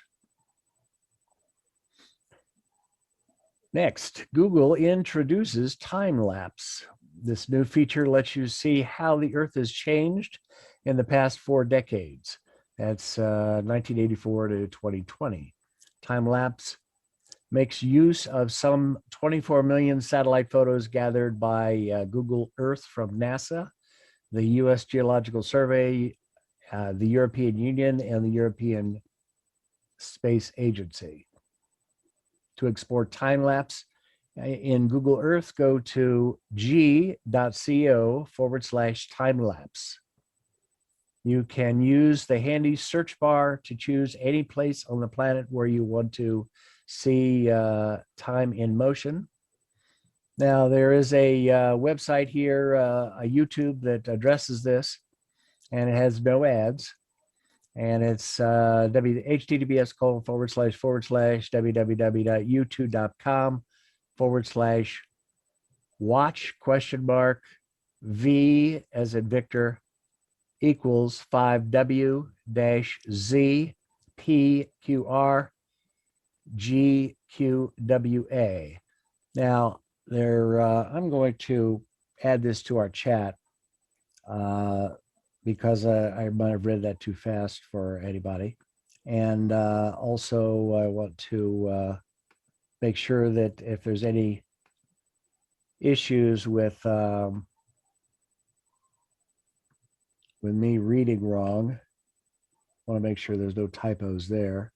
So I'm including this in the chat right now if you're interested in going to that site. There it is.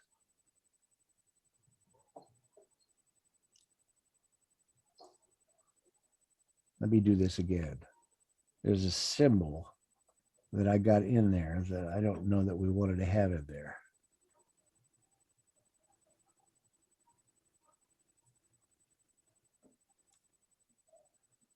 Go with the second YouTube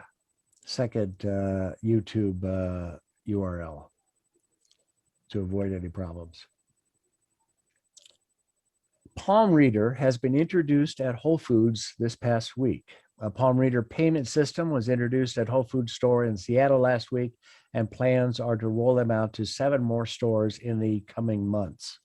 The readers, known as Amazon One, allow people to pay with a swipe of their hand, provided they have registered for the service with Amazon. The technology first debuted this last September as an entry and payment method at Amazon Go convenience stores in Seattle. Now, the University of Minnesota has been banned. The UMN is banned from contributing to the Linux kernel by one of its maintainers after researchers from the school apparently knowingly submitted code with security flaws. Earlier this year, 2 researchers from the university released a paper detailing how they had submitted known security vulnerabilities to the Linux kernel in order to show how potentially malicious code could get through the approval process. Now, after another student from the university submitted code that reportedly does nothing, kernel maintainer and Linux Foundation fellow Greg Crow, I think is how it's pronounced, Kroah-Hartman, has released a statement calling for all kernel maintainers to reject any code submissions from anyone using the umn.edu email address. Kroah-Hartman, who is one of the maintainers at Linux, made it clear that the developer community does not appreciate, quote, being experimented on, end quote. Does anybody have any comments for the meeting, for the attendees of our meeting that they would like to get together with and talk about? Any of our any questions for our brain trust who is attending? I don't see any chat. I don't see any hands. Okay, and Pat, you just came on? Do you have any questions? No, I don't. Okay. Any comments, suggestions, any news that we haven't talked about yet? All right. Well, then we'll just go to TJ Chumps and Gladdy. Let's talk about the, if you can, please talk about our door prizes for the month. Now, if you're a member, you get a chance for the door prizes. And Gladdy had asked for names earlier. So if you haven't already submitted your name, please do so very quickly through our chat.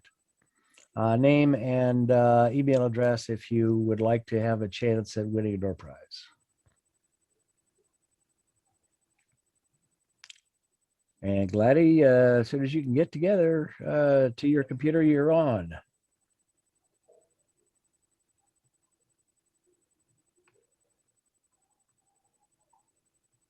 Okay, Pat Flynn just added his name to the chat.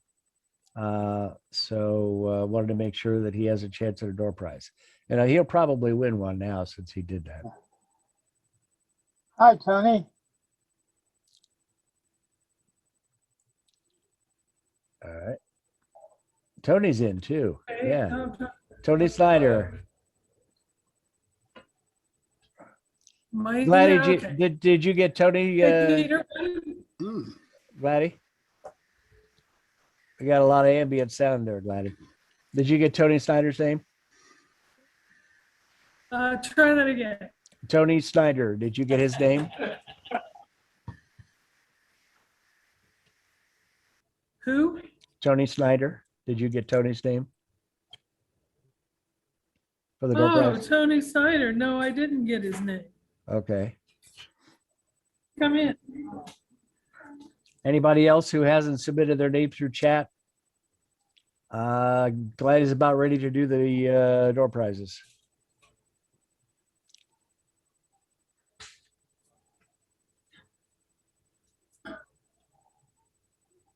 Peter, I thought you were going to try and show that video. We did. What video are you talking about? The little video for time lapse. Oh, I didn't know you wanted me to. I didn't know you wanted. I didn't know that was an option. We were running kind of close. That's why I didn't. Do you want me to now? Yeah, it's only 2 minutes long. All right. All right. That's the.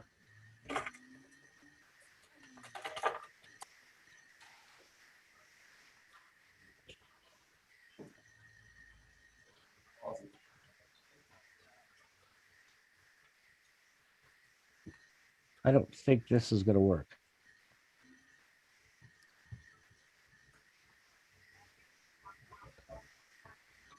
But we'll give it a shot.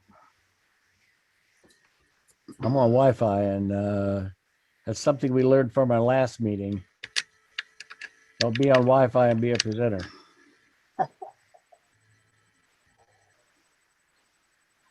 Because that was a problem. Oh, it won't let you share? I'm having a problem getting it into a because I had closed all my browsers except for the one I'm in for Zoom.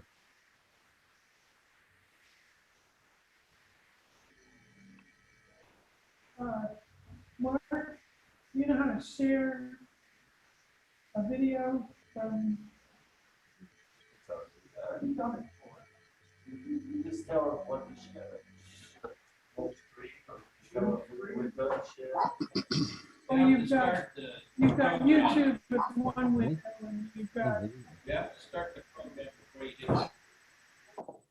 I'm working on it. I'm still working on it. Oh, you just start the video and then hit share? Yeah, you have to start the video first. So it knows what to share. Yeah, or you don't have the program started. Well, you can share the whole screen. You can share the whole screen and then start the video. Well, no, you gotta share the program. Yeah, you can share the whole screen. Start the program. You can share the whole screen. Go to your browser, go to your YouTube video, then share your screen of that browser, and then start the video. All right. Trying to. I've entered it into the address line, and for some reason it's not coming up. You should just be able to click on the link that was in your I tried that. Oh, you're using the PDF. No. Okay, we'll skip it then. Yeah. Okay. Sorry about that. We'll see what we can do. We'll do some research and see if we can get that going this next time. Okay. Okay, for door prizes, we have, let's see, a Western Digital, My Passport, 1 terabyte, external USB 3.0 hard drive. That's one.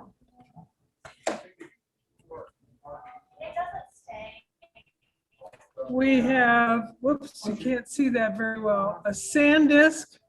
Is that better? SanDisk Ultra Dual Drive. It's 128 gigabyte. It's its one end is a USB 3.1 Type A, and the other end is a USB Type C. From the Dave Lundy collection, we have a 5-port gigabit. It's an Encore Electronics 5-port gigabit switch. And just for fun, this came with the shipping.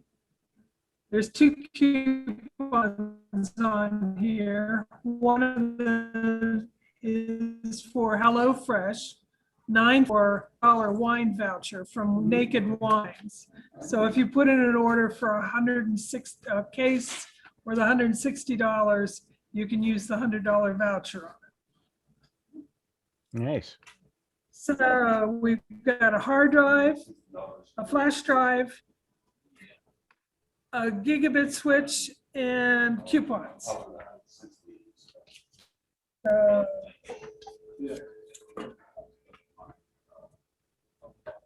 One out for me.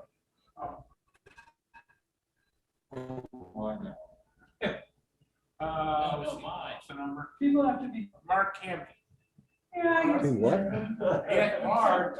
This is starting to sound pretty bad. Yeah, He's coming up every week. I turned it down last month. Oh, okay. Check it So I out. had to have. Oh. Oh. But I wish I would have because I couldn't use that. Okay, Peter, oh no, I got 2. Shoot. Well, read that one. Peter Hess. Peter Hess. Oh, Peter who? yeah. All right, what's left? Hard drive, switch, and coupons. The wine coupon? Yep. I'll take that. Okay. That's Peter. Now who's the other? Oh,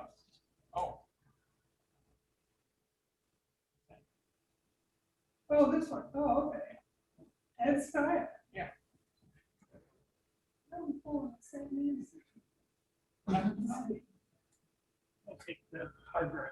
Okay. The terabyte. And what we have the switch left. Pull one more. Pull one more and we'll get the switch. Oh, I agree this time. Oops, I got 2 there.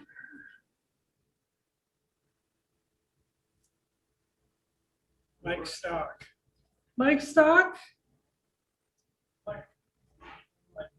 He should still be there. Yeah, Mike's here. Congratulations, you have a switch. Gigabit Okay. switch. Right. Thank you very much. Thank you. Well, folks, any questions remaining for our brain trust? Anybody wants any questions to help resolve some issues? Okay, I guess not. I don't see anything. All right. Well, thank you for attending the April meeting, the Dayton Microcomputer Association, our general meeting. Feel free to visit our website, dma1.org, for any information about our other meetings which take place, most of which are online. In fact, all the others are online. We're the only hybrid so far at DMA. And we appreciate your attendance. And if you have any questions or any would like to do any presentation for us, please let us know. You can email me through our contact page, contact-us, dma1.org/contact us, contact-us. The form on that, and then Gladys will forward everything to me. I found out, by the way, today that my email address is on the dark web. I found this out from, that would explain the excess of email messages I'm receiving.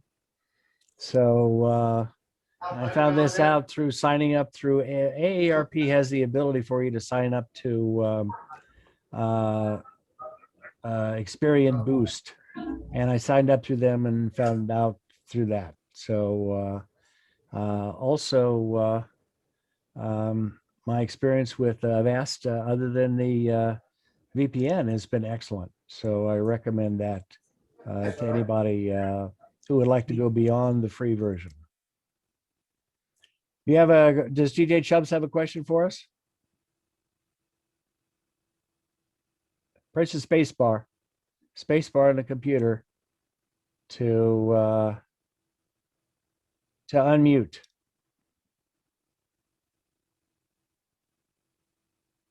Ed, you got a question? Wave your hand if you do. Oh, no question.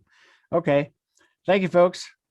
We appreciate your participating and asking questions and being interested in DMA. We look forward to seeing you next time.